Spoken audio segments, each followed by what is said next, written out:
नमस्कार, सुप्रभात। The Bihar teachers history makers के मेरा मोबाइल मेरी शिक्षा कार्यक्रम में आपका एक बार पुनः स्वागत है। मैं डॉक्टर अर्चना रॉय फिर से उपस्थित हूँ अपनी कक्षा में प्यारे नन्हे बेटे को कविता के भावार्थ के बाकी बचे अंश के साथ। पिछले वीडियो में हम लोग कुछ अंश को पढ़ लिए थे, थोड़ा सा और बचा हुआ था जिसको हम लोग इस वीडियो में पढ़ेंगे। इस कविता के भावार्थ में हम लोग ये देख रहे हैं कि कवि लोहा के बारे में अपनी बच्ची से, अपनी बिटिया से पूछ रहे हैं। यह लोहा के बारे में बातें चलते चलते आगे और प्रतीकार्थक रूप में लोहा का इस्तेमाल होता है। ऐसा कवि को महसूस होता है कि हर वो चीज़ जो मेहनत कश है, जिस पे बोझ रहता है, जिस पे भार रहता है, जो बोझ ढोता है, जो जिम्मेवारी लेता है, वो सब क्या है? लोहा है। लोहा कोई सामान नहीं है। लोहा आदमी भी हो सकती है, लोहा औरत भी हो सकता है, लोहा औरत भी हो सकती है। इस तरह से कवि को ऐसा बाद में अनुभव होने लगता है। तो इस कविता के द्वारा कवि ये बताना चाहते हैं कि लोहा एक सॉलिड है, ठोस होते हुए भी हमारे जन्म में, हमारे जीवन में, हमारी आवश्यकताओं में कुछ इस तरह से समाया हुआ है कि ऐसे लगता है जैसे उसके बिना हमारा जीवन कुछ है नहीं। तो बाकी बचे अंश को मैं पढ़ती हूँ, ये देख लीजिएगा आप अपनी किताब में कि पहले कवि ने अपनी बिटिया को याद दिलाया कि जो कृषि कार्य के लिए इस्तेमाल होने वाले चीज़ जैसे कुदाल, फावड़ा, वसूली, ये सब क्या है?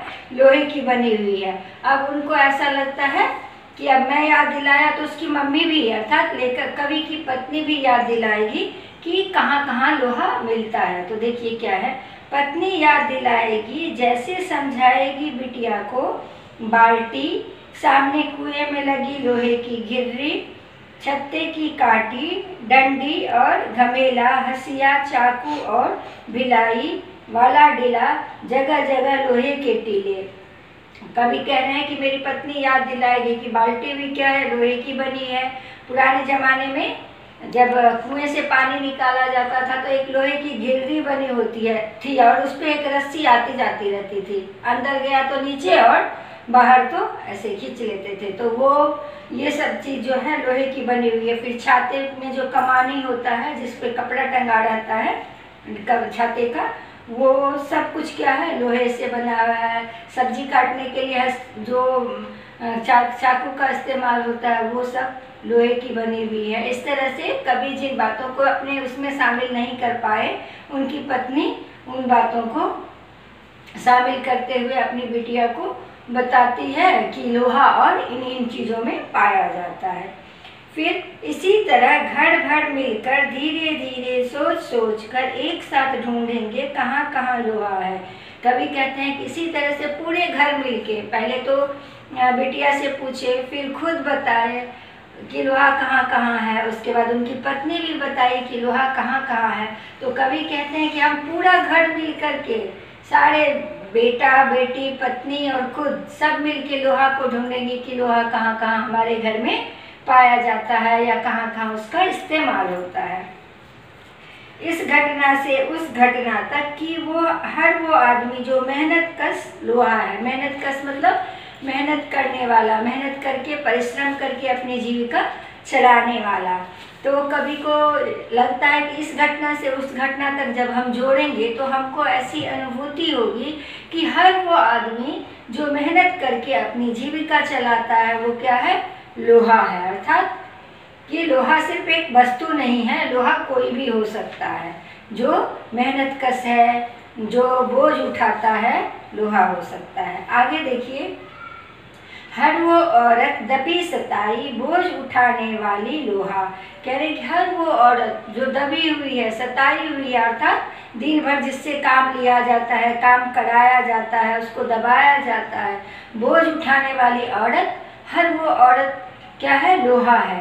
अर्थात जिसने भी बोझ को उठाया, जिसने भी अपनी जिम्मेवारियों को निभाया और जिसने भी अपने श्रम से अपनी जीविका के लिए मेहनत किया, वो सब क्या हो गया?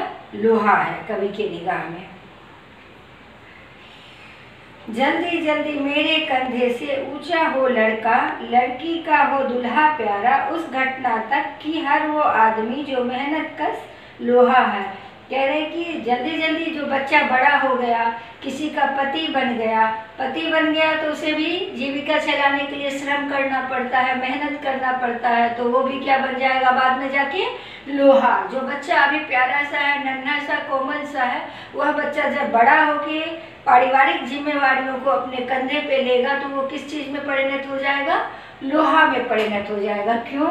क्योंकि उसे भी अपनी जीविका चलाने के लिए मेहनत करना पड़ेगा, और जो मेहनत करता है, जो बोझ उठाता है, वो हर वो चीज़ क्या है, लोहा है। हर वो व्यक्ति, हर वो वस्तु लोहा है।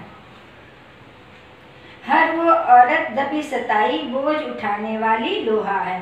इसमें कवि यही कह रहे हैं कि हर वो औरत या हर वो आदमी जो बोझ उठाता है, जो अपनी जिम्मेवारी निभाता है, जिसको दबाया जाता है, जिसको श्रम करना पड़ता है, जो अनवरत श्रम करता रहता है अपनी आजीविका के लिए, वो सब क्या है, लोहा है। इस तरह से हमने देखा लोहे को कवि ने शुरू में एक वस्तु के रूप में उपयोग बताया, और बाद में जाते जाते उसका अर्थ जो है काफ़ी विस्तृत हो गया।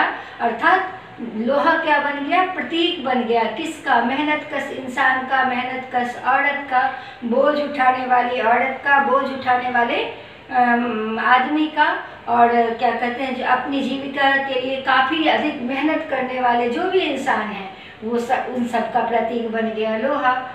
और कवि ने ये भी कहा है कि अभी जो बच्चा प्यारा सा है, वो बड़ा होकर बोझ उठाएगा तो वो फिर लोहा बन जाएगा।